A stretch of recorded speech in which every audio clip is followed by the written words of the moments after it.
I'm back. I really don't know how to start these. Hey everybody, me and System Cyber have cooked yet again. If you haven't seen my last theory video, I suggest you watch this one first.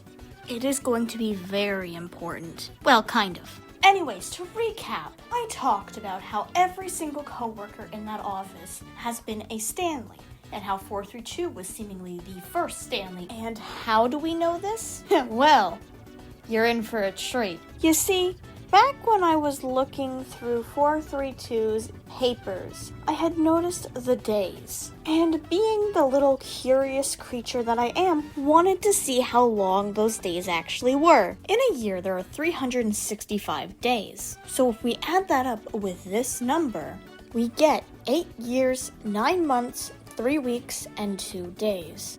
Meaning before they ascended, they've been there almost 9 years. But that's not all, because 432 is not the only employee who mentions days.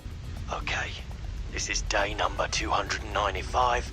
The tape guy, A-Man. 295 days is equal to 9 months, 3 weeks, and 4 days. That is a very big difference compared to almost 9 years for 432. 432 lasted almost 9 years in that hell, and here's A-Man. Only took him 9 months before the bucket got him. But before we move on, I want to talk about the eerie similarities between 432 and A-Man. You see, they're both canonically missing. From the back of the cassette tape, we get it in German saying that they miss him and want him to come back. 432, we get that on his papers saying that they can't find him and that he's missing. However, did you guys know that these guys actually communicate with each other? Well, very briefly, but they at least say one line to each other in the coworker audios found in the menu. That's what I'm looking around and I'm pretty sure that there's a rat in the office.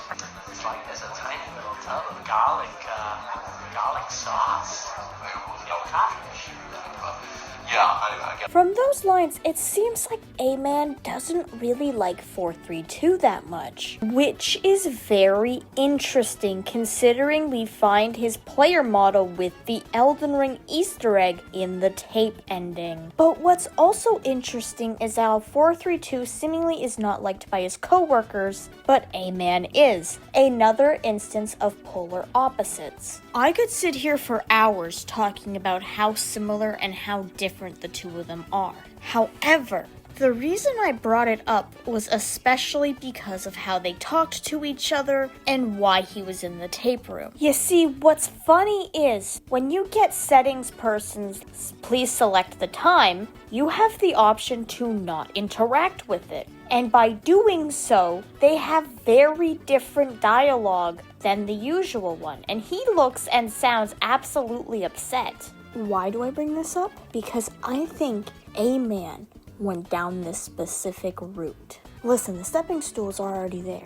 They don't seemingly like each other. More so, A-Man doesn't seem to like him. 432 was in the tape room watching A-Man, which again explains why 432 knows so much about Stanley, because he's watching us too. However, what if, and this is a big what if, 432 tried to help the tape guy. He tried to help A-Man.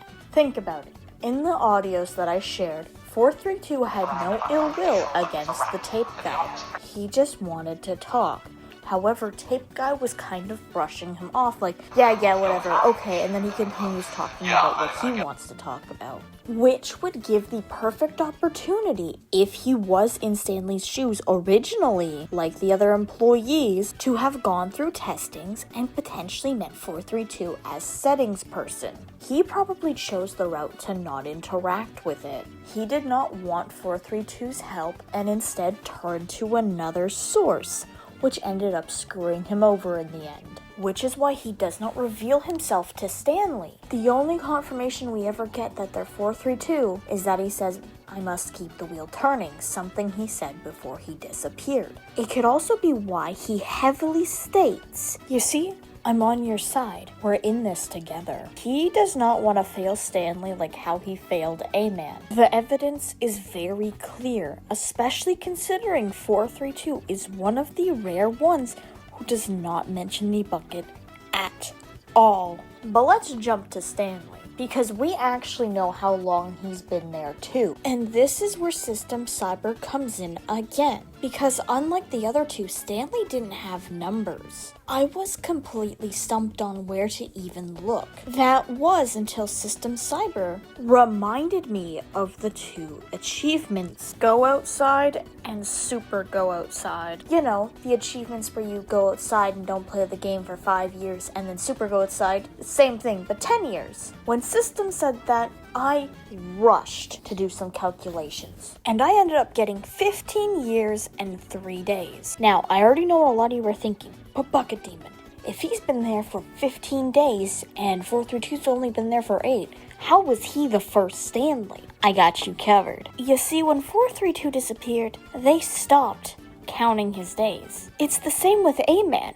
When he got attacked, he stopped counting his days. He was the one tracking himself. Because if Stanley was there before both of them, how would he have the manual's information to perform the ritual? And how would we be able to see 432's paper records while we're running around currently being tested as Stanley? It would make no sense. So now with all 3 of them and all their numbers, I decided to see what happened if I adjusted them now knowing all 3. Through my little experiment, I found out that the last 3 numbers spelt out 432. And with the adjustments, it's 432 in reverse, 234. And do you want to know what's scratched out in the monitor room? 432 and 432 backwards? I'm on to something. But what's funny is that System Cyber took a different approach than I did. They took the numbers and turned it into a fraction. And the results were very interesting, because the results to this equation is 1970. 1970? You know, now that I think about it, the office computers do look kind of similar to the 70s. You know, a few things from the office kind of look like things from the 70s. But there's no way, right? Alright, let's see when the printer was made. It does have lore relevance. I could nitpick everything in the office at this point and just say, oh, this is from this, oh, this is from this. But that's not going to prove anything. I'm gonna need solid proof. No one listens. It's all MP3 players and Pokemon, at least it was. And then 2005 came along and changed the calendar. Bloody rigmarole that was, and I was originally going to talk about the crash of Atari, because that caused mass chaos in the video game industry.